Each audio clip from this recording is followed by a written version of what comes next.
Selamat pagi, Bapak Ibu Saudara. Jumpa lagi dengan saya, Dr. Sostenes. Salam sehat untuk kita semua. Dalam masa pandemi ini, kita sering mendengar, bisakah saya terinfeksi COVID-19 untuk yang kedua kalinya? Atau kita sering melihat atau mendengar berita, teman saya sudah 2 kali terkena COVID-19 dan sekarang ada di rumah sakit. Atau artis A, artis B terkena COVID kembali, positif kembali hasilnya. Dan ternyata perlindungan COVID tidak bisa 100%. Apakah yang sebenarnya terjadi?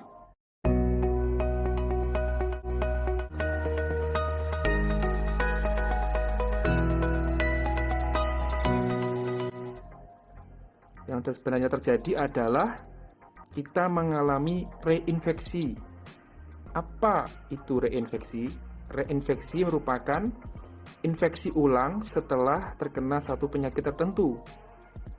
Jadi, contohnya Bapak Ibu Saudara, pada bulan ini Anda terkena COVID-19 dan bulan berikutnya atau beberapa bulan kemudian Anda terkena COVID-19 kembali. Itu namanya reinfeksi. Jadi, kita tahu menurut penelitian bahwa sebenarnya persentase untuk reinfeksi ini sangat kecil sekali Bapak Ibu Saudara, sekitar 0,6 sampai 0,7%. Di bawah 1% Bapak Ibu Saudara. Namun semuanya itu dapat terjadi kalau kita acuh dan tidak mematuhi protokol kesehatan dengan benar, dapat terinfeksi kembali. Sebenarnya ketika kita telah sakit COVID-19 dan setelah selesai, kita memiliki antibodi. Jadi persentasenya sekitar 80% antibodi kita untuk membuat kita tidak terkena COVID-19. Itu penelitian di Inggris dan di Denmark. Kalau di Indonesia bagaimana? Kita belum tahu, belum ada penelitiannya.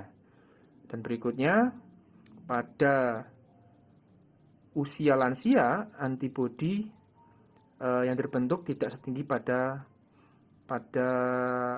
anak muda atau dewasa muda, Bapak Ibu Saudara. Jadi orang tua perlu tambahan vaksin setelah terkena COVID-19 2-3 bulan setelahnya. Dan juga kabar baiknya bahwa perlindungan atau antibodi yang terbentuk bisa bertahan lebih dari 7 bulan Bapak Ibu Saudara. Demikian Bapak Ibu Saudara, kita dapat mengalami reinfeksi, namun kita dapat mencegahnya dengan vaksin dan mematuhi protokol kesehatan dengan baik dan benar. Pernah terkena COVID akan bisa terkena kembali. Nah, juga ada beberapa ini teknisi medis di satu daerah yang saya tahu juga katanya sampai 2 kali kena gitu. Tapi apakah ini betul-betul memungkinkan? Nah, ini yang kita akan diskusikan hari ini. Ini sudah ada pengantarnya dari Dr. Sostenes tentang kemungkinan akan terkena COVID yang kedua kali.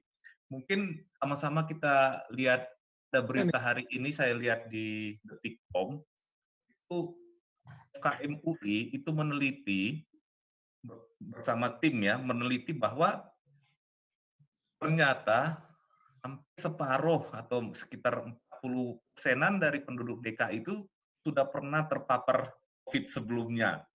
Meskipun dia tidak tahu bahwa dia sudah pernah kena atau tidak. Nah, nanti juga saya ada pertanyaan soal ini ke Pak Dr. Sostenes ya. Apakah memungkinkan orang yang terkena COVID itu berjalan-jalan seperti biasa, dia tanpa gejala, tanpa ada penderitaan apapun? Nah, banyak kan di sini, di penelitian itu nanti kalau saya bisa share beritanya, itu yang terkena adalah wanita.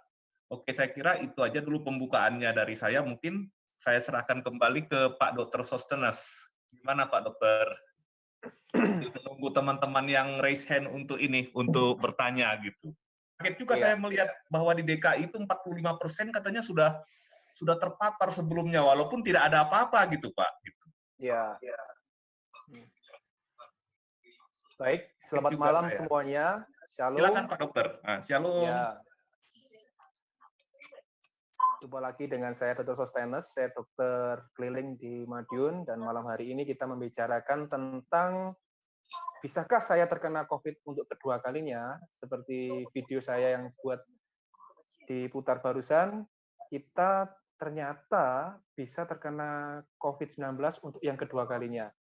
Kalau yang diceritakan tadi di berita di Jakarta 40%, nah, kita tahu bahwa pandemi ini sudah berumur 1 tahun lebih bahkan. Jadi mungkin awal-awal itu mereka sudah terkena, sudah terpapar varian sebelumnya dan sudah sembuh kalau imunnya bagus, dan juga sudah mengalami kesembuhan dan berjalan sampai tahun ini 2021, kemungkinan terkena lagi, bisa terjadi seperti itu. Dan kenapa perempuan, ya itu bisa kemungkinan bisa diteliti secara genetik ya, dan juga A'udzubillahi minasyaitonirrajim. Bismillahirrahmanirrahim. Hal jaza. Ya, saya rasa itu untuk perempuan ya. Perempuan mungkin lebih banyak berbicara ya, mungkin itu salah satunya yang menyebabkan dia lebih banyak tertular.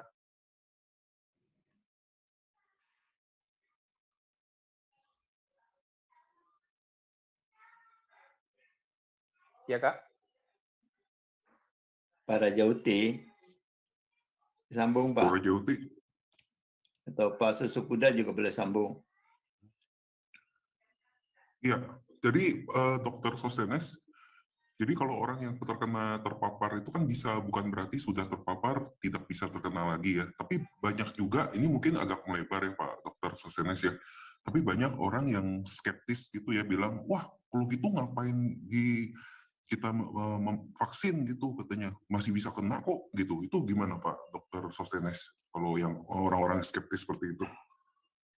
Ya, jadi saya tadi teringat pertanyaannya Pak Rajauti juga, gimana kalau orang tanpa gejala tadi? Ya, ini memang jadi salah satu kesulitannya orang tanpa gejala ya. Nah, orang tanpa gejala ini, dia dapat menularkan dan tidak diketahui sama orang-orang di sekitarnya. Jadi harus waspada ya, apalagi kalau kita mungkin ada gejala dan kita terkontak dengan kontak erat, kita harus melakukan ya swab antigen kalau kita ada gejala, minimal seperti itu. Terus berikutnya pertanyaan dari Pak Susukuda, ya bagus sekali. Gimana kalau kita menerangkan pada orang-orang yang skeptis seperti itu? Jadi memang untuk vaksin apapun, ya untuk vaksin apapun, vaksin ini kan tujuannya bukan membuat kita kebal sama sekali atau kita tidak tertular sama sekali oleh suatu virus, baik virus influenza atau virus lainnya, dan yang sekarang ini virus COVID-19. Tetapi kita memiliki perlindungan yang lebih, di mana kalau kita nantinya terkena, kita tidak akan sakit parah dan tidak akan memiliki gejala yang mematikan. Menurut penelitian, orang-orang yang telah divaksin memiliki gejala lebih ringan daripada orang-orang yang tidak divaksin. Contohnya semalam dosen saya, Dr. Ana Lewi, yang sempat gabung di live konsultasi di tempat ini juga menyatakan bahwa dia dan keluarganya tidak memiliki gejala yang berat. Begitu, Pak. Ya, terima kasih Pak Dr. Sostenes ya. Ya. Baik. Bisa saya nambahi ya? Halo? Silakan Pak Dr. Andri. Dari pengalaman saya nih ya, saya cek lagi tuh IgM sama IgG saya setelah 1 tahun. Itu negatif, berarti saya memang bisa kena lagi. Iya. Iya, dan ini kayak flu ya. Tiap tahun mungkin bisa berulang, apalagi kalau ada mutasi. Gitu. Dan nanti kalau sudah nggak ada wabah, kemungkinan nanti vaksinnya itu tergantung kita. Mungkin kalau kita yang akan misalnya mau wisata ke daerah yang beresiko, ya kita vaksin. Tapi kalau yang mungkin nggak mau kemana-mana, ya nggak vaksin gitu. Udah nggak ada wabah ya kan. Kalau sudah nggak ada wabah, nanti tergantung kita masing-masing mungkin. Sama kayak flu kan, nggak semua orang vaksin kan. Flu, influenza dulu. Iya. Sama. Ini lagi wabah aja divaksin semuanya. Ya, betul Pak. Aja. Ya dok. Ya, saya juga sudah divaksin 2 kali, vaksin BioNTech. Tapi tahun depan bulan Juni juga mesti vaksin lagi. Masa berlakunya habis. Setahun biasanya sih. Ya. Saya mengajukan pertanyaan kepada Dr. Sostenes. Saya sudah isolasi mandiri 2 minggu lebih, dan hari ini tadi saya di swab antigen, dan hasilnya itu menunjukkan C dan T, dan garisnya itu ada di C. Nah, artinya apa? C itu singkatan apa, T itu apa? Itu yang pertama. Yang kedua, apakah saya harus menghentikan vitamin D-nya? Yang ketiga, bila seseorang yang dalam keadaan flu itu di swab antigen, apakah dia pasti positif? Gitu, Dokter Sostenes. Terima kasih. Ya, yang C itu artinya kontrol ya, Pak. Yang T itu artinya tes ya. Tadi garisnya muncul berapa, Pak? Garisnya muncul 1, Pak. Ya, berarti sudah sudah negatif ya, Pak. Ya. Terus pertanyaan berikutnya tadi, Pak, vitamin D. Vitamin D apa saya teruskan? Sekarang kan masih saya mengkonsumsi tiap pagi itu vitamin C, propolis dan sebagainya. Kalau kapan hari saya ikut makan vitamin D. Dan sekarang yang saya pertanyakan, apakah D-nya masih diteruskan? Dan saya kan ada hipertensi. Apakah amlodipinnya bisa digandengkan dengan yang C?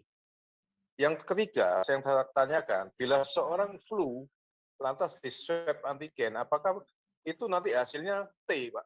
Dalam arti itu positif, gitu, Pak Dokter. Baik. Ya.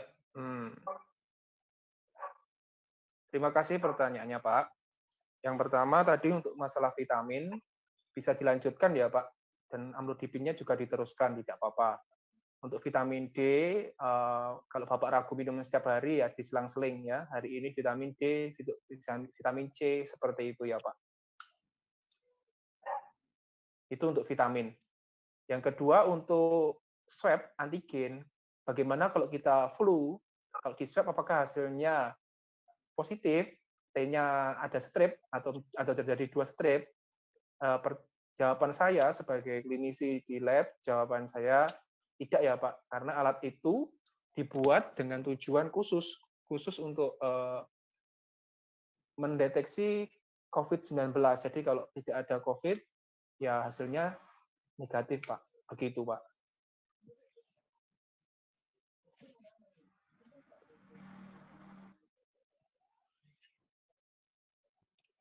Halo, gimana? Ini ya, Pak Dokter, halo. Iya. Ya, terima kasih. Terus masalah vitamin C, saya kan punya untuk Vitalong C juga saya konsumsi. Terus ada lagi Vega C. Itu diminum bersama apa salah satu? Sama-sama C? Salah satu saja Pak. Kalau ada kandungan C-nya salah satu aja Pak, cukup Pak. Kalau untuk pemeliharaan ya Pak. Itu dikonsumsi terus apa enggak apa-apa Pak itu Pak? Dosis vitamin C ya kalau secara teori kurang dari 100 mg ya Pak. Ini Pak Andrihat lebih paham mestinya. Jadi kalau banyak pun dibuang sebenarnya Pak oleh urin Pak, melalui urin, disekresi melalui urin Pak. Jadi nggak ada efek negatif maksudnya begitu Pak? Iya, ya lebih baik kalau Bapak ragu minum setiap hari ya 2 hari sekali cukup Pak. Gantian dengan vitamin yang lainnya, dengan B, besok C, D, gitu Pak, boleh. Ya, terima kasih Pak Dokter. Ya. Apa saya tambah kalau untuk vitamin yang larut di air, vitamin C sama itu kan jadi akan terbuang. Cuma kita rugi uang aja. Tapi kalau ADEK itu larut dalam minyak. Nah itu seperti vitamin D itu harus ada ininya. Kalau dalam kondisi sehat dan kita tidak defisiensi vitamin D, mungkin cukup dengan paling tinggi 1000 internasional unit per hari. Jadi karena kita kebutuhannya kan cuma berapa 400 kan, 1000 aja udah lebih dari cukup gitu. Kalau yang dosis tinggi bisa dipakai asal minumnya jangan tiap hari, mungkin diminum berapa 10 hari sekali. Kalau yang berapa 5.000 unit misalnya. Saya kira itu. Pak Dr. Andrihat, saya di sini waktu dokter dulu Ya, saya tanya apakah saya boleh makan vitamin D3? Dia tidak begitu menganjurkan, tapi kalau dia menganjurkan.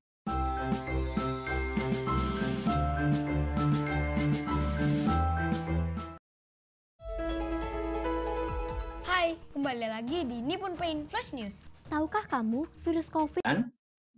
Dia bilang lebih baik vitamin D3 dengan K2. Karena vitamin D3 itu kalau terlalu banyak, dia akan menimbulkan benjolan-benjolan di pembuluh darah, jadi pembuluh darah mengecil. Tapi dengan adanya K2, pembuluh darahnya itu vitamin D yang menyerap kalsium itu dia tidak istilahnya saya nggak ngerti juga. Jadi dia agak pembuluh darah agak bisa mengecil, tidak mengapur dia. Ya, mengapuran. Iya, betul, Pak. Mengapuran. Iya. Jadi itu K2 kan berasal dari itu produk fermentasi. Yang terkenal itu natto ya. Maka itu ada suplemen yang namanya nattokinase. Cuma yang namanya natto ini kan makanannya penduduk Okinawa tuh baunya nggak enak, katanya kayak seperti kaos kaki yang lama nggak dicuci itu loh. Iya. Nah,